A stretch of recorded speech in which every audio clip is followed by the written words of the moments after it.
Hello hi friends, ನಾನು ನಿಮ್ಮ ಕನ್ನಡಿಗ ಆಕಾಶ್ ಜರ್ಮನಿಯಿಂದ ಮಾತಾಡ್ತಿರೋದು. ನಾನು ಜರ್ಮನಿಗೆ ಬಂದು 9 ತಿಂಗಳಾಯಿತು. ನಾನು ಜರ್ಮನಿಯಲ್ಲಿ ನರ್ಸಿಂಗ್ ಜಾಬ್ ಮಾಡ್ತಾ ಇದ್ದೀನಿ.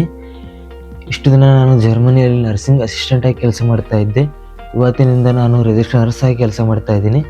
ಯಾಕಂದರೆ ಕೊನೆಗೂ ನಾನು ಇವತ್ತು ವರ್ಕ್ ಕೊಂಡ ಪಡೆದುಕೊಂಡಿದ್ದೀನಿ. ವರ್ಕ್ ಕೊಂಡ ಅಂದರೆ ರಿಜಿಸ್ಟರ್ಡ್ ನರ್ಸ್, ರಿಜಿಸ್ಟರ್ಡ್ ಸರ್ಟಿಫಿಕೇಷನ್ ಅಂತ ಅರ್ಥ. ಇಂಡಿಯಾದಲ್ಲಿ ನರ್ಸಿಂಗ್ ಮಾಡ್ತಾಯಿರೋ ಜರ್ಮನಿಗೆ ಹೆಂಗೆ ಬರಬೇಕಂತ ಇವಾಗ ಹೇಳ್ತಾ ಇದ್ದೀನಿ. ಫಸ್ಟ್ ಆಫ್ ಪಾಯಿಂಟ್ ಅಂದರೆ ಯಾವ ಕೋರ್ಸ್ ಮಾಡಬೇಕು ಅಂದರೆ BSc ನರ್ಸಿಂಗೇ ಮಾಡಬೇಕಾ ಅಥವಾ GNM ಮಾಡಿದ್ರೆ ನಡೀತೈತಾ? ಇಲ್ಲ, ಹಂಗೇನಿಲ್ಲ. ಇಲ್ಲಿ ಜರ್ಮನಿಯಲ್ಲಿ ನೀವು BSc ನರ್ಸಿಂಗ್ ಮಾಡಿದರೂ ಒಂದೇ, GNM ನರ್ಸಿಂಗ್ ಮಾಡಿದರೂ ಒಂದೇ. ಇಲ್ಲಿ ಎರಡಕ್ಕೂ ಒಂದೇ ಲೆವೆಲ್ ಇದೆ. ನೀವು ಯಾವ್ದು ಮಾಡಿದ್ರು ಅಷ್ಟೇ ಸ್ಯಾಲ್ರಿ. ಮತ್ತು ನಿಮ್ಮ ಡೌಟ್ ಇರುತ್ತೆ ಅಂದರೆ ಜರ್ಮನಿ ಬರಬೇಕಂದ್ರೆ ಎಕ್ಸ್ಪೆನ್ಸ್ ಬೇಕಾ ಅಥವಾ ಬೇಡ ಅಂತ ಡೌಟ್ ಇರುತ್ತೆ. ಇಲ್ಲ, ಹಾಗೇನಿಲ್ಲ. ಇಲ್ಲೇ ಥರ್ಡ್ ಪಾಯಿಂಟ್ ಅಂದರೆ ಮೇನ್ ಲ್ಯಾಂಗ್ವೇಜ್ ಕಲಿಬೇಕು. ಜರ್ಮನಿ ಬರೋಕ್ಕಂದ್ರೆ ಫಿಕ್ಸ್ ಲ್ಯಾಂಗ್ವೇಜ್ ಇಲ್ಲಾಂದರೆ ಬರೋಕ್ಕೆ ಆಗೋದಿಲ್ಲ. ಯಾಕಂದರೆ ನಾವು ಮೊದಲೇ ಪೇಷಂಟ್ ಜೊತೆ ಡೀಲ್ ಮಾಡೋರು. ಅದಕ್ಕೆ ನಮ್ಗೆ ಇಲ್ಲಿ ಜರ್ಮನ್ ಲ್ಯಾಂಗ್ವೇಜ್ ಬರಲೇಬೇಕು. ಅಂದರೆ ಲ್ಯಾಂಗ್ವೇಜಲ್ಲಿ ಸಾಕಷ್ಟು ಲೆವೆಲ್ ಇರ್ತವೆ. ಅಂದರೆ for example A1, A2, B1, B2, C1, C2 ಅಂತ ಇರ್ತವೆ. ನಮ್ಮ ನರ್ಸಸ್ಸಿಗೆ B2ವರೆಗೂ ಸಾಕು. ಫೋರ್ತ್ ಪಾಯಿಂಟ್, ಲ್ಯಾಂಗ್ವೇಜ್ ಎಲ್ಲಿ ಕಲಿಬೇಕು. ಇವಾಗಲೇ ಸಾಕಷ್ಟು ಜನ ಜರ್ಮನಿಗೆ ಬರ್ತಾ ಇದ್ದಾರೆ. ಈಗಂತೂ ಭಾಳ ಟ್ರೆಂಡಿಂಗಲ್ಲಿದೆ. ಹಾಗಾಗಿ ಇಂಡಿಯಾದಲ್ಲಿ ಜರ್ಮನ್ ಲ್ಯಾಂಗ್ವೇಜ್ ಕಲಿಸೋ ಸಾಕಷ್ಟು ಏಜೆನ್ಸಿ ಇದ್ದಾವೆ. ಅದರಲ್ಲಿ ಯಾವ್ದು ಚೆನ್ನಾಗಿದ್ದಾವೆ ಎಲ್ಲ ನೋಡ್ಕೊಂಡು ಜಾಯ್ನ್ ಆಗಿ. ಫಿಫ್ತ್ ಪಾಯಿಂಟ್ ಅಂದರೆ ಟೈಮ್ ಪೀರಿಯಡ್.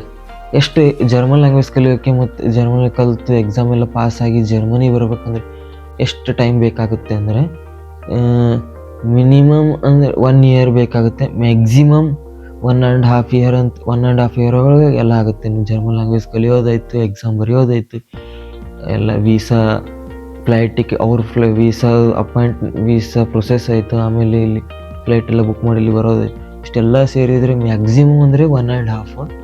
ಸಿಕ್ಸ್ತ್ ಪಾಯಿಂಟ್ ಅಂದರೆ ಇಂಟರ್ವ್ಯೂ ಸಾಕಷ್ಟು ಚೆನ್ನಾಗಿರ್ತವೆ. ಇಂಟರ್ವ್ಯೂ ಹೆಂಗಿರುತ್ತಪ್ಪ ನರ್ಸಿಂಗ್.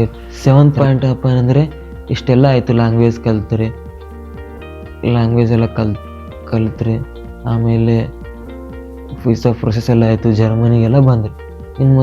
ಇನ್ನು ನರ್ಸಿಂಗ್ ಅಸಿಸ್ಟೆಂಟ್ ಕೆಲಸ ಮಾಡ್ತೀರಿ. ಆಮೇಲೆ ನೀವು ನರ್ಸಿಂಗ್ ರಿಜಿಸ್ಟರ್ಡ್ ನರ್ಸ್ ಆಗಿ ವರ್ಕ್ ಮಾಡ್ಬೇಕಂದ್ರೆ ಏನು ಮಾಡ್ಬೇಕಂದ್ರೆ ಇಲ್ಲಿ ಎಕ್ಸಾಮ್ ಇರುತ್ತೆ 12 ಅಂತ. ಆ ಎಕ್ಸಾಮ್ ಕಂಪಲ್ಸರಿ ಎಲ್ಲರೂ ಬರೀಲೇಬೇಕು. ಇಲ್ಲಿ ನಮ್ಗೆ ಲಾಂಗ್ ಟೈಮ್ ವೀಸಾ ಸಿಗಬೇಕಂದ್ರೆ ಕಂಪಲ್ಸರಿ ಆ ಎಕ್ಸಾಮ್ ಬರೀಲೇಬೇಕು. ಅದು 6 ಮಂತ್ಸ್ ಇರುತ್ತೆ. ಆ 12 ಎಕ್ಸಾಮ್ ಏನಪ್ಪ ಅಂದ್ರೆ ನಾವು ಏನು ನರ್ಸಿಂಗ್ ಇಂಗ್ಲೀಷಲ್ಲಿ ಕಲ್ತಿರ್ತೀವಲ್ಲ ಅದನ್ನೇ ಇವರು ಶಾರ್ಟ್ ಟೈಮ್ ಪೀರಿಯಡಲ್ಲಿ ಜರ್ಮನ್ ಲ್ಯಾಂಗ್ವೇಜಲ್ಲಿ ಕಲಿಸ್ತಾರೆ. ಆಮೇಲೆ ಅದಾದಮೇಲೆ ಒಂದು ಎಕ್ಸಾಮ್ ಇರುತ್ತೆ. ಆ ಎಕ್ಸಾಮಲ್ಲಿ ಪಾಸ್ ಆದರೆ ಮುಗೀತು.